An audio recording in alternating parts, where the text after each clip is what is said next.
If you're thinking about opening up your own detailing business, one question that probably is going to come up is how much can I actually make? And that's the question we're going to answer today in this video. Let's jump into the whiteboard.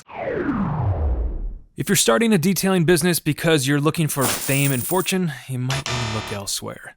It can be done, as I will show you in this video, but most companies in this industry are smaller shops or mobile units with less than 4 employees. But I can tell you that after almost 20 years in this industry, that it's a very rewarding and satisfying career. I'm going to start with how much you can make out of a one-man or woman mobile detailing unit, either out of your van or your truck and your trailer. This is how most people get started in the business because the expenses are relatively low. If you already have a vehicle, all you need is a couple $1,000s to buy some tools and some chemicals and you're off and running. By the way, you can buy these products and tools off of carsupplieswarehouse.com. And if you sign up for one of our Detailwise memberships, you can get wholesale pricing. More information about that in the description. In this video, I'm going to show you how much you can expect to make just starting off in this industry and then working your way up to multiple locations with several employees. So make sure you watch the whole thing, and if you find this valuable, please press that thumbs up button and leave a comment. It really does help the channel grow, and it keeps me inspired to keep making these videos for you guys. So next, I want to teach you the basics of how to start pricing your services. And the simplest way to do that is to set your prices at an hourly rate. All we're doing here is we're selling time to our customers. And how much is your time worth? I do encourage anyone starting out to start charging anywhere from $30 to $50 an hour. As we're going to show you in this video, there are costs associated with running a business. Out of the many reasons that you would start your own business, there's only one way to remain in business, and that's to make sure that there's profit left over after all of your expenses are calculated in. If you're charging less than $30 an hour for your detailing services, you're going to find that there's very little profit left over for you to live on. When you're first getting started, you're going to start off with smaller basic services like washes, interior details, and maintenance detailing. And then you're going to work your way up to other services like paint correction and ceramic coatings. It's going to take a little bit of experimenting to nail down your prices, so stick with me here. We're going to start putting some numbers together. Taking a look at a basic exterior wash service, it's going to take you about 45 to 60 minutes to complete this service with setup and teardown. You're also going to have driving time too, which is a whole nother factor, but for right now, let's just keep it simple. When you're doing an interior detail, this should take anywhere from 2.5 to 5 hours. And a full maintenance, which is an exterior detail prep with a wax or spray sealant along with the interior detail, should take you about 4 to 8 hours to complete. There's lots of factors that go into each car depending on the size and the condition of the vehicle. It's really going to vary how long this job will take, and you're going to get this feel for how long something will actually take with more experience. This is why it's important to keep track of all this stuff so you can adjust your prices accordingly. So with that in mind, you're just going to multiply your hourly rate by the amount of hours a service is going to take you to complete. So your wash services, when you start out, it's going to range from anywhere from $23 to $50. Interior detailing is going to be $75 to $250. And a full maintenance detail will cost your customer anywhere from $240 to $400. I know these are wide ranges, and again, there's just so many variables that will go into deciding your hourly price. Your location is going to be a big one. If you're in a populated metro area, the cost of living and doing business is just going to be more. If you're in a rural farm town, you might find that there's very few customers that are actually willing to pay top dollar for car detailing. You're going to have to test the waters a little bit, and I wouldn't put any solid pricing on anything until you actually know. I do encourage you to get to that $50 an hour mark as quickly as you can. This should really be the minimum once you feel confident that you're delivering a valued service. So we're going to go back to doing some math and find out what you can make as a one-man or woman mobile detailer. If you charge $30 an hour and you work 8 hours a day, 5 days a week for 50 weeks out of the year, this is going to equal $60,000 a year. If you go up and you charge that $50 an hour and you work that same amount of hours, that's going to equal $100,000 a year. That sounds pretty good, right? $100,000 a year? Go start your business. Well, actually, this 100K is called your revenue. What you keep in your pocket after paying all your expenses is called your profit. And there are three things that you have to take into account before you can actually count your profit. One is that if you're just starting out in business, you're really not going to be that busy with 8 hours a day, 5 days a week, all year long. You have to deal with the rain, the weather, the wind, maybe it's too cold, maybe it's too hot, not to mention customer cancellations.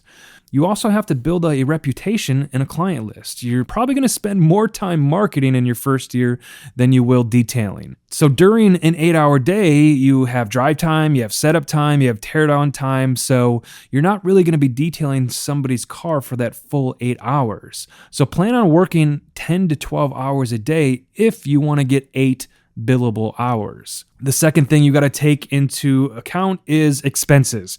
You got to pay for gas, insurance, van payments, products, credit card fees, and all the other overhead expenses. They can add up pretty quickly. The third and final thing that you got to take into account is taxes. After all that hard work, whatever you have left over, the government wants to take their portion. So expect to pay about 13% of whatever you make after all your expenses. It's going to go directly to Uncle Sam.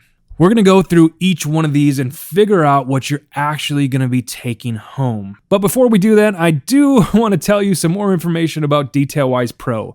It's a monthly program that me and my business partner run. We share what we've done in our own business to become successful in this industry through videos and lessons. Included in that membership is an easy-to-use pricing calculator. That's what we're going to use a little bit here, where you can enter your exact expenses and figure out what you need to charge in order to make a profit in your business.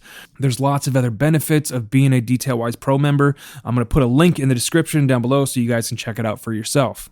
So how much work can you expect to do in your first year of business? Well, it's really going to be determined on how bad you want it. When it comes to business, it can be a little bit of a roller coaster ride. Some weeks you could see 20 hours of work. Other weeks you could see 60 hours of work.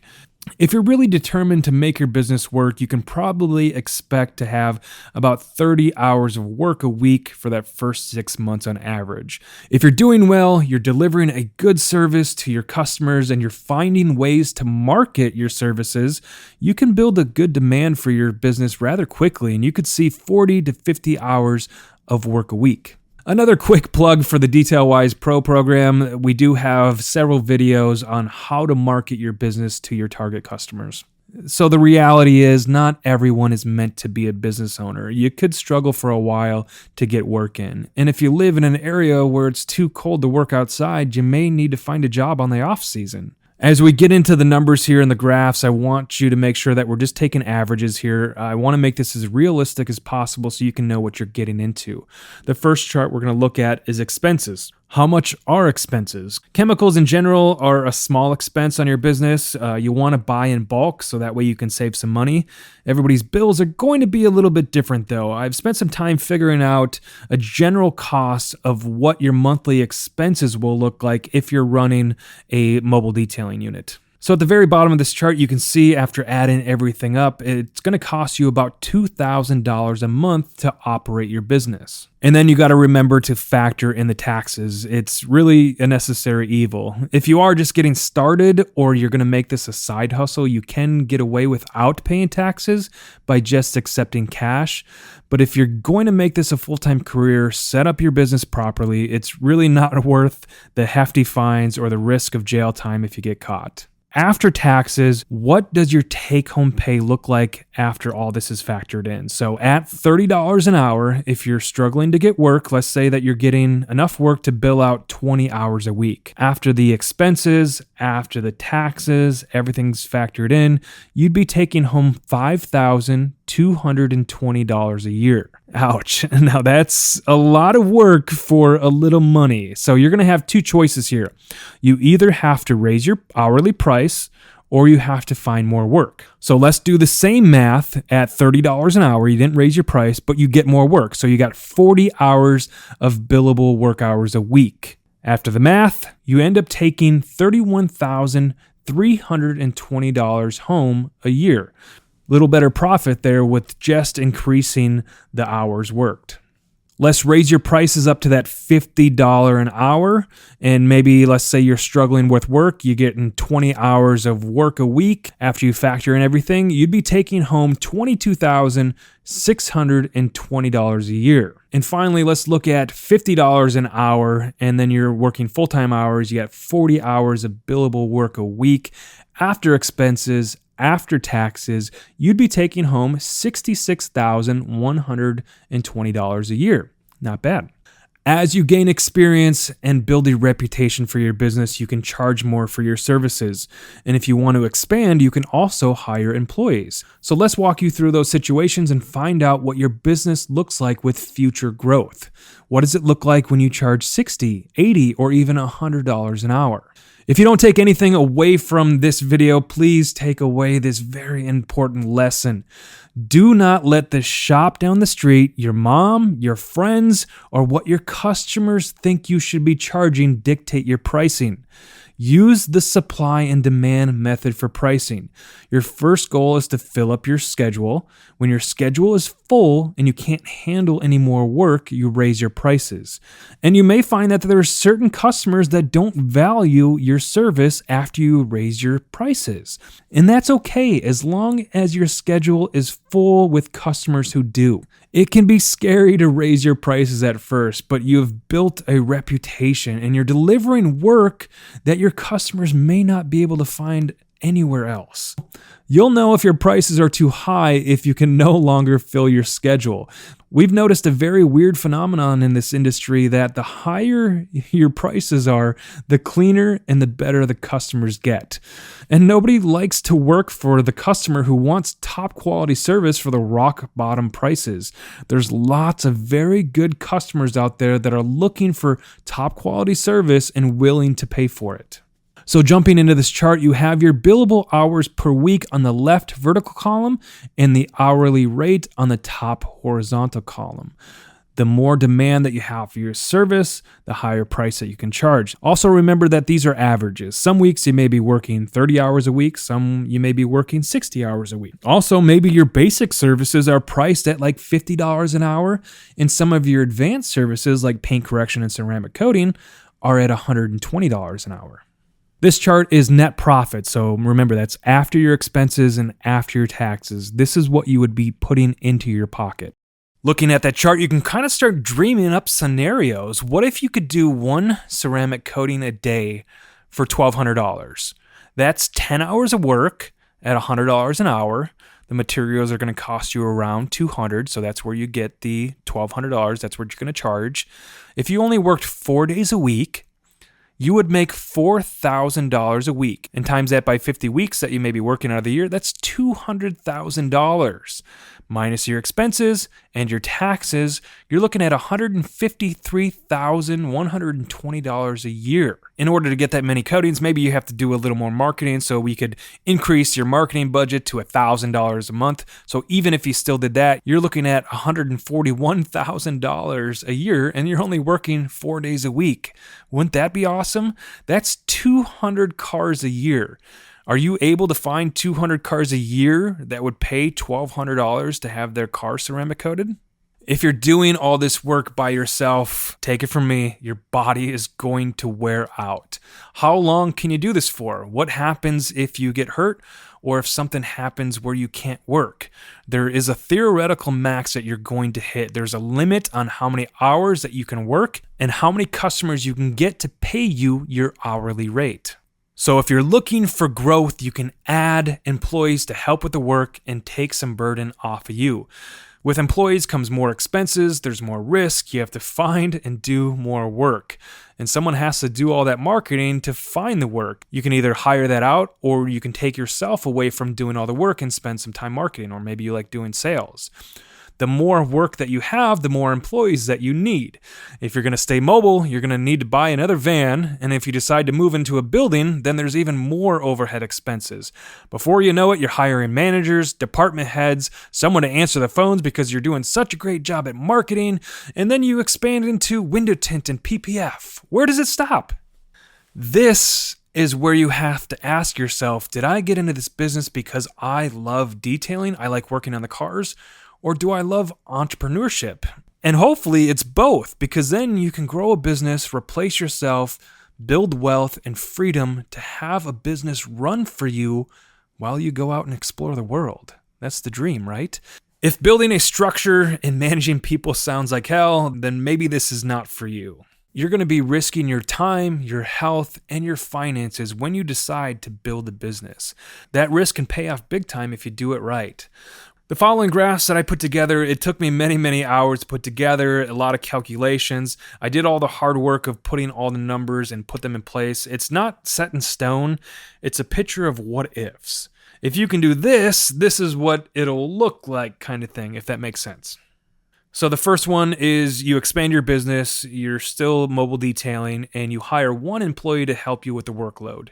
And just so you know, I did raise all the expenses and the taxes and the different categories for all the net profit numbers. You now have to pay workman's comp insurance and that employee to work for you. Your expenses go up, but you're going to be able to get more work done. This is how any business that wants to scale works. You hire employees to work for your company, you pay them a salary, and they complete the work for your customers. The idea is after the salary and expenses, you'll make a little bit of profit off of each employee working for you. You have now doubled your potential billable hours. In this graph, it's going to show you what you could potentially be bringing home. In this example, we're still working out of a mobile van. We have one employee that is making $15 an hour. And again, this is after expenses, after taxes, what you would be taking home. So your risk here is if you're not getting the work in, you have that added expense of an employee. I did reduce the cost in the 20 and the 40 hour billable range to reflect that time the employee wouldn't be working. If you don't have the hours, you shouldn't be having your employee on the clock. Looking at this chart, you're going to see the extremes. On one side, we're billing 20 hours a week on average and charging $30 an hour. And as you can see, we're going to be in the red. On the other side, if you can complete 80 billable hours in 1 week and you're charging $100 per hour, you're going to be putting over $300,000 a year in your pocket. Somewhere in the middle is probably going to be more real-world situation where you're at 60 hours of billable work a week and $60 an hour. After all the expenses and taxes, this is going to put $114,000 a year in your pocket.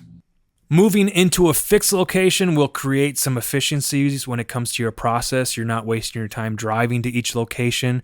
You eliminate the need to set up and tear down at every job. And then you're not going to have to spend the time filling up your water tanks and cleaning that van every day.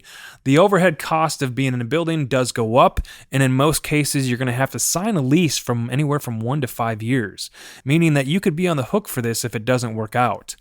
The build-out cost for a fixed location can cost anywhere from $10,000 to $50,000. If you need lights, if you need drainage, flooring, all that stuff adds up. The weather element is eliminated. You can now have a more consistent schedule and not worry about if it's too cold or if it's raining outside. Let's take a look at some expenses for a fixed location. The first shop we're going to look at is anywhere from 2,000 to 3,000 square foot. You can see that we've added in expenses for rent, a loaner car, and then the utilities have gone up. This is the ideal space for a small shop with about 4 employees. In the graph, you're going to take notice that the billable hours per week column has gone up. You will need to find more customers with now having 4 employees. You also need to take into account that you will probably be spending more time working with your customers and managing employees, which takes you away from being able to work out these billable hours. You're also going to notice that I took out the $30 an hour rate. With the added expenses, you're going to be slowly going out of business if you're only charging $30 an hour. So make sure you're charging a minimum of $50 an hour. If you're in the Midwest or in the Northeast, it's likely that this will be the only option for you if you want to make this a full-time career. Again, this chart is for one fixed location and 4 employees after expenses and taxes. Do you want to grow your business and build something that will actually run itself? Running your own business, it's never easy. You got to find the right people. You got to build a solid reputation, and implementing a process and system, it takes time. Most people find it too stressful and too hard to get to this point. They may start with good intentions, but they end up quitting when the reality of how hard it really is sets in. But if you're dedicated, you find the right people, and you put in the right systems for your business to run smoothly, you're going to reap the rewards. Let's take a look at an even larger shop. So this chart is for a fixed location that is 8,000 to 10,000 square feet. With the size of the shop, you can go up to about 14 employees. They're not all going to be technicians. You're going to have front office managers, you're going to have detailers, prep guys, you got to have a detail shop manager, and maybe you expand it into film. So you got some film installers, and you have one person working for your marketing and social media director. Those employees that are not actually working on the cars are not bringing in any work. So when you're calculating how many billable hours you have per week, take that into account. Want to grow your business into multiple locations? Here's what a 2-location business would look like. Each location is right around 13,000 square feet with a total of 50 employees between the 2 locations. Out of the 50 employees, 38 are technicians that are able to bring in revenue for the business. The other 12 employees are support staff, including front desk sales managers, HR managers, and marketing staff. With growth brings bigger risk of loss. It also brings a chance for very large profits. So how big do you actually want to grow? How much are you willing to sacrifice? Another thing that you need to remember when you're growing a business is that you're going to have to reinvest a portion of these profits into buying more equipment and doing bigger build-outs. In this chart, you can see if it's done right, you can make a very, very good living. But it doesn't come without sacrifice. What kind of business do you want to build? Where do you see yourself? Is it worth the stress? That's all up to you. I've been in this industry for almost 17, 18 years now. Me and my business partner, Greg, have been building Chicago Auto Pros for the last 10 years. We've made a lot of costly mistakes along the way. It actually was about 3 years before we turned our first dollar of profit in the company. So I know the challenges when it goes into owning your own business. We spend a lot of time now helping others through Detailwise Academy and showing them the success that we've had and showing them what we've done to get to that success. I want to thank you guys for watching this video. It always helps when we share information with each other. So if you would, throw a comment down in the comment section of something that has helped you in your own business, and maybe it'll help somebody else reading it. Thank you guys for watching as always, and we'll see you next time.